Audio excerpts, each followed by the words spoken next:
പ്രണമ്യ പാർവതി ഭക്തിയ പ്രണമ്യ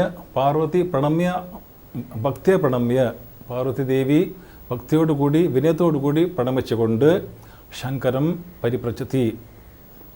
ശങ്കര ഭഗവാനോട് ഇപ്രകാരം ചോദിച്ചു. ഇവിടെ ഒരു ഉത്തമ ഗുരുവാണ്, ഉത്തമ ശിഷ്യയാണ്. കാരണം വിഷയം ആത്മജ്ഞാനമാണ്. ആ ആത്മജ്ഞാനത്തിലേക്ക് ഉള്ള മാർഗം എങ്ങനെയാണ്, എന്തൊക്കെയായിരിക്കണം അതിൻ്റെ ഗുണങ്ങൾ നമുക്ക് വേണ്ടത് എന്നാണ് ഇവിടുത്തെ ചർച്ചാ വിഷയം. ഇവിടെ നമ്മുടെ ഗുരുഗീത കൂടാതെ നമുക്ക് ഏറ്റവും പ്രധാനമായിട്ടുള്ളത് ഭഗവത്ഗീതയാണ്. അതുപോലെ തന്നെ രാമഗീതയുണ്ട്. അപ്പോൾ അവിടെയൊക്കെ ഗുരു ശിഷ്യ സംവാദമാണ്. ഓം തത്സത് ഇത് ശ്രീമദ് ഭഗവത്ഗീതാസു ബ്രഹ്മവിദ്യായാം യോഗശാസ്ത്രേ ശ്രീകൃഷ്ണാർജുന സംവാദേ. ശ്രീകൃഷ്ണനും അർജുനും തമ്മിലെ സംവാദമാണ്. അപ്പോൾ സംവാദമാണ്, ശിഷ്യനും ഗുരുവും തമ്മിൽ സംവാദമാണ്. രാമഗീതയിൽ ലക്ഷ്മണൻ ആണ് ശിഷ്യൻ, ശ്രീരാമനാണ് ഗുരു. അഷ്ടാവക്ര ഗീതയിൽ അഷ്ടാവക്രൻ ഗുരു, ജനകനാണ് ശിഷ്യൻ. അവിടെയൊക്കെ അഷ്ടാവക്ര ഗീതയും രാമഗീതയൊക്കെ അവിടുത്തെ ശിഷ്യന്മാർ ഉത്തമ ശിഷ്യന്മാരായിരുന്നു. ലക്ഷ്മണൻ 14 വർഷം ഊണും ഉറക്കും ഇല്ലാതെ ശ്രീരാമനെ സേവിച്ചൊരു വ്യക്തിയാണ്. പൂർണ്ണമായ ചിത്തശുദ്ധിയും വൈരാഗ്യം വന്നു കഴിഞ്ഞു. ആ ലക്ഷ്മണൻ്റെ അത്രയും ഒരു പക്വത വന്നിട്ടില്ല അർജുനന്. അതുപോലെ ജനകനും അഷ്ടാവക്രനും തമ്മിലെ ആ സംവാദത്തിൽ ജനകന് വളരെ ഉയർന്ന ഒരു അവസ്ഥയിലാണ്. ജനകൻ നല്ല മഹായോഗിയായിരുന്നു. ആ ജനകനും ലക്ഷ്മണനും ഉള്ള അത്രയും വൈരാഗ്യം അർജുനൻ ഉണ്ടായിരുന്നില്ല. അതുകൊണ്ട് അർജുനനെ ഉപദേശിക്കുന്ന ഇച്ചിരി കൂടി ഒരു താഴോട്ട് വന്നിട്ടാണ് ഉപദേശിക്കുക. ഇത് ഇവിടെ ഗുരുഗീതയിൽ നോക്കുകയാണെങ്കിൽ ഇവിടെ ഒരു വ്യത്യാസം മാത്രമേ ഉള്ളൂ. ഇവിടെ നമ്മുടെ തലത്തിലോട്ട് വരികയാണ്. നമുക്ക് ഇതിവിടെ ധ്യാനം വേണം, ഉപാസന വേണം, കർമ്മം വേണം. ഗുരുവിനെ സേവിക്കുമ്പോൾ നമുക്ക് പ്രധാനമായിട്ടും ധ്യാനമാണ്. ആ ധ്യാനത്തിനോടൊപ്പം ബാലൻസ് ചെയ്യാനായിട്ട് നമുക്ക് ഉപാസനയും കർമ്മവും വേണം. ഇവിടെ ശിഷ്യന്മാരുടെ ഏറ്റവും ഉത്തമമായ ഒരു ശിഷ്യയാണ് പാർവതി ദേവി. പാർവതി ദേവിക്ക് സാക്ഷാത് പരമേശ്വരിയാണ്. ബ്രഹ്മവിദ്യ എന്ന് പറയുന്നത് സാക്ഷാത് ദേവിയാണ്. ആ ദേവിക്ക് ഇത് നമുക്ക് ആ അറിവ് തന്നെയാണ് ദേവി. അറിവിൻ്റെ ഒരു മൂർത്തിയാണ് ദേവി. ആ ദേവിക്ക് അറിയാൻ ഒന്നും ബാക്കിയില്ല. നമ്മൾക്ക് വേണ്ടി ചോദിക്കുകയാണ്. അപ്പം നമുക്ക് വേണ്ടി നമ്മുടെ തലത്തിലോട്ട് ഇറങ്ങി വന്നിട്ട് ചോദിക്കുകയാണ്. അപ്പോൾ എങ്ങനെയായിരിക്കണം, എന്താണ് ഇത്? അപ്പോഴേ ഇത് നമുക്കൊരു കാര്യം മനസ്സിലാക്കേണ്ടത് മോക്ഷ സാധന ഹേതവേ എന്നാണ് ശിവനെ സൂചിപ്പിക്കുന്നത്. മോക്ഷ സാധന ഹേതവേ അഥവാ ഭക്തി സന്ധാന ഹേതവേ. ഭക്തി നമുക്ക് ഉണ്ടാകുന്നത് എന്തിനു വേണ്ടിയായിരിക്കണം? ആ ശിവനെ പ്രാപിക്കാൻ വേണ്ടിയായിരിക്കണം. അത് ഉത്തമ ഉദാഹരണം ദേവി തന്നെയായിരുന്നു. ദേവി ശിവനെ ധ്യാനിച്ചു, ദീർഘകാലം ധ്യാനിച്ചു. അവിടെ ധ്യാനിച്ചിട്ട് നമുക്ക് വേറെ ആരുടെയും സഹായമില്ലാതെ ദേവിക്ക് ശിവനെ വരിക്കാൻ സാധിച്ചു. ഒരു ശിവപുത്രൻ ഉണ്ടായാൽ മാത്രമേ താരകാസുരനെ വധിക്കാൻ സാധിക്കും എന്നറിഞ്ഞ് ഇന്ദ്രാദികൾ വന്നിട്ട് ദേവിയെ എങ്ങനെയെങ്കിലും ഒരു കല്യാണം നടത്താൻ അവിടെ ശ്രമിച്ചു. അവരെ ബുദ്ധിശക്തിയും ബലവും ഉപയോഗിച്ച് ശിവനും പാർവതിയും തമ്മിൽ കല്യാണം നടത്താൻ ശ്രമിച്ചു. ഇന്ദ്രൻ പരാജയപ്പെട്ടുപോയി, വസന്തദേവൻ പരാജയപ്പെട്ടുപോയി, കാമദേവൻ ഇല്ലാതെയായി.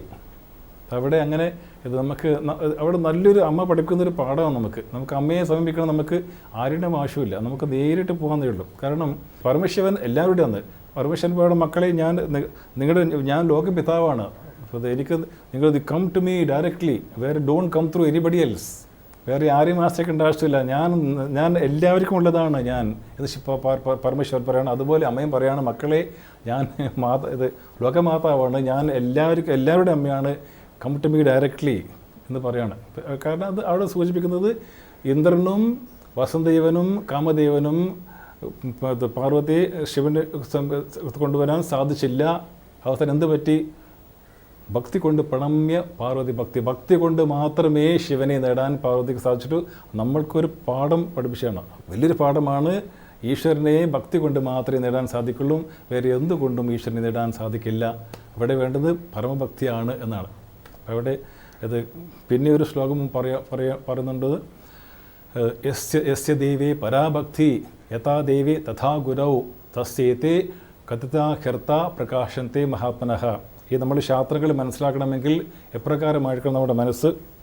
യസ്യ ദേവേ പരാഭക്തി, ഈശ്വരനിൽ പരാഭക്തി ഉണ്ടാകണം. പൂർണ്ണമായ വിശ്വാസം ഈശ്വരന് ഉണ്ട് എന്നുള്ള വിശ്വാസം ഉണ്ടാകണം.